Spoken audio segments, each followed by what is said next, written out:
Welcome back, Indiana Sports Beat Radio, coming to you here on this Monday. Thanks a lot for joining us. The great Don Fischer, voice of the Hoosiers, with us now. Brought to you by our friends at Southern Stone Restaurant, where tonight at 7:05 you can find him and Mike Whitson for Inside Indiana Basketball. And good time to be there because the Hoosiers are rolling, Don. They've found the magic that was missing, and something that I saw yesterday that even adds a little something else was emotion. They seemed to play with emotion yesterday on top of playing with better defense, but the emotional outlet or example I hadn't seen. And yesterday you could see they were playing with emotion in addition to with purpose. I think the word you're looking for is passion. There you go. And I say that because it was brought up to me by a good friend of mine who was a basketball coach at the college level. I won't mention any other names other than that. But this guy said, what I saw missing in those three losses that they had prior to this 3-game winning streak was passion. There was no passion in those three losses. There was like, we're just playing basketball. It's not that important, that kind of thing. Well, you're right. I mean, what we've seen here in these 3 wins is a return to a passionate want to win, number one, and a belief that they could, number two, confidence level. And the third thing, I think, in that sense, is the intensity at the defensive end of the floor. I mean, honestly, that was what was missing in those 3 losses, in my opinion. And part of it was because of the Race Thompson injury that put the second starter on the sidelines. I think when Indiana suffered that loss of Race in the Iowa ball game, you could see that things just kind of went away. It was like they lost their passion or their fight or their belief. And then they play Northwestern and just get clobbered by them at home. And then they go to Penn State and get beaten by them at Penn State because they couldn't play. They weren't playing any defense. It was that simple. So all of a sudden we've seen a return to that. Well, how did that happen? Well, obviously the coaches had something to do with it. And there was a players only meeting that had something to do with it. But all of a sudden we've seen a return of guys playing hard at the defensive end. And interestingly enough, the Wisconsin ball game was the first game that it felt that way, that they kind of took over a ball game defensively, even though it was a 21-20 halftime score, go on an 18-2 run to start the second half. And that kind of springboarded it to the Illinois ball game. And then Mike Woodson has to call a timeout in the first 2 minutes of the ball game because they go out there and look like the team that we saw against Penn State or Northwestern. They just weren't playing with that same level of passion or whatever defensively. He calls a timeout literally I think it was just 2.5 minutes into the ball game. And whatever he said, obviously it triggered something because these guys went out and from that point on, it was ball game over just about. I mean, obviously Illinois played tough and gave them some problems as the game went on, but you could see there was a difference in how they were playing. They were executing the game plan. And that's what has turned this thing around. And then yesterday against Michigan State, same thing. Play really tough at the defensive end of the floor. Jalen Hood-Schifino is not himself in that ball game. It obviously got in early foul trouble. That was part of his problem. But then as the game wore on, I think he got kneed in the thigh. I don't know what the injury was exactly, but he did not play his best. Trey Galloway steps in there as the point guard in the second half for the most part and just played tremendous. And Tamar Bates comes off the bench after back-to-back games of not scoring a single point and knocks down 17 with 5 3-pointers. So you're seeing all different kinds of things happening with this basketball team now. But the most important thing is a return to the passion of playing hard. Absolutely, on the defensive end, and that comes from everybody. I mean, I know Trace Jackson-Davis, and deservedly, gets a lot of attention because he's scoring 30 points every other game. But the defense is what changed. And I asked the guys in the press conference, and we'll hear from them later, but and Mike as well. I'm like, what was it? There was a change between the 3 losses and the 3 wins. This is not the same team. And he just said that they weren't working as hard. We had to work harder. I had to be more demanding. Practices had to be harder. And they've responded. Well, they have, because this team is not the same team. Plus, he said that, and it makes more sense now, because it did sound like excuses when they talked about losing Race and Xavier.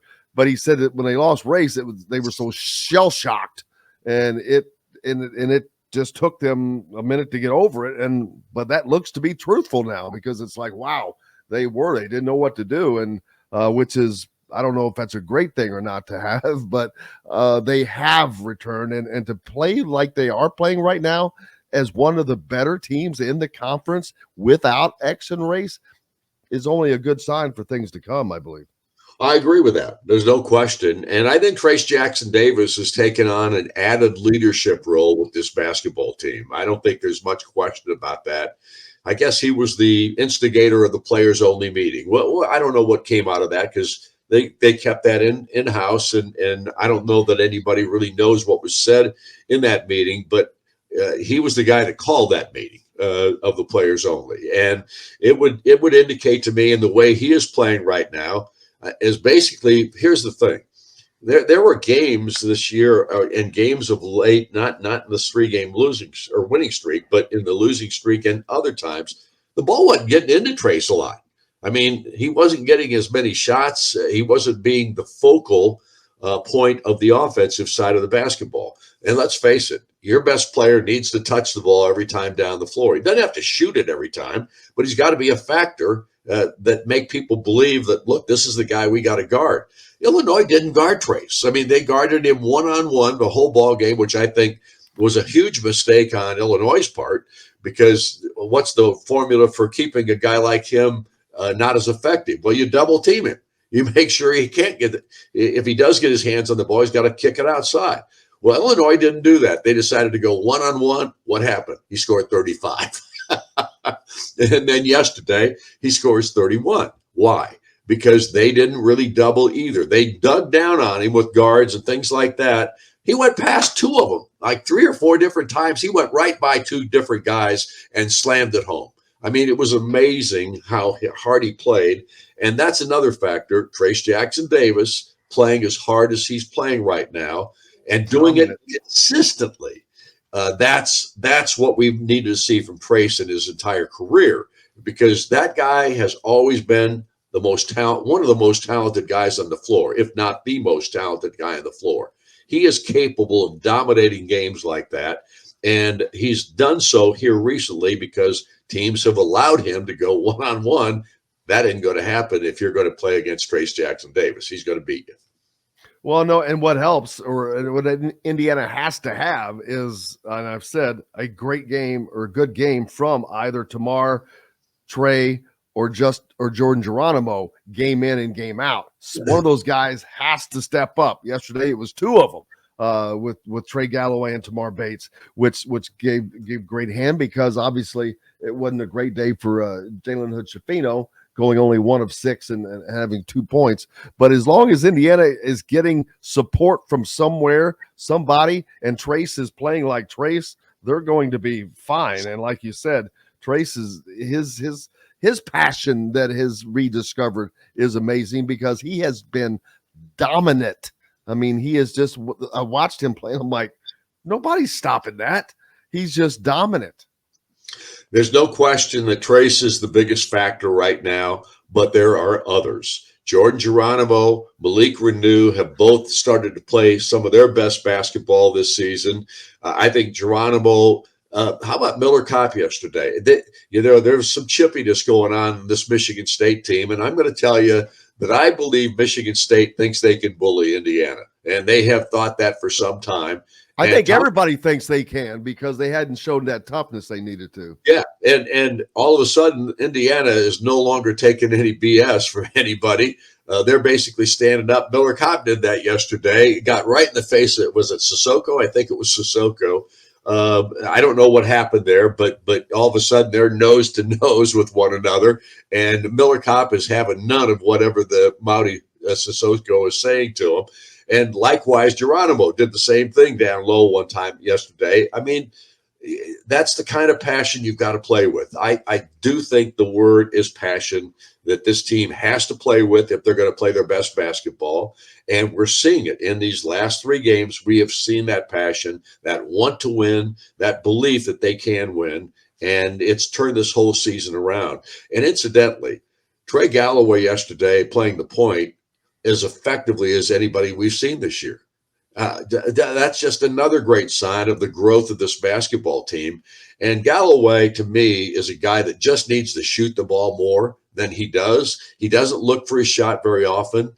And when he does, he knocks it down. He's hitting over 50% from the 3-point line and like 55 or 56% on the season from the field as a whole.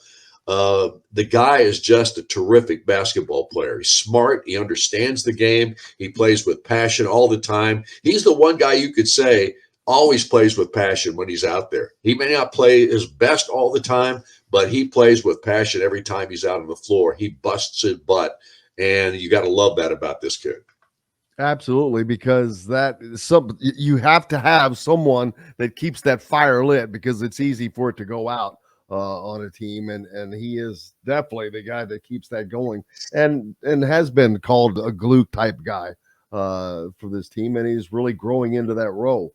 Right. 17 points yesterday. You mentioned 3 of 3 behind the arc, 4 of 4 at the free throw line, and that's another thing. Yesterday at the free throw line, Indiana 21 of 24 for 88%.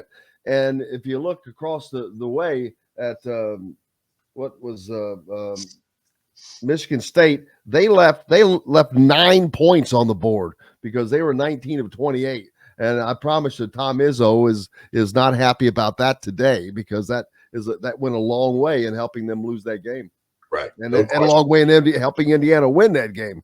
Yeah. I mean, all I can say at this point, and Jim, I think this is the biggest factor, is Indiana needs to play with that intensity level. If they do what they've done here in the last 3 ball games the rest of the season will take care of itself.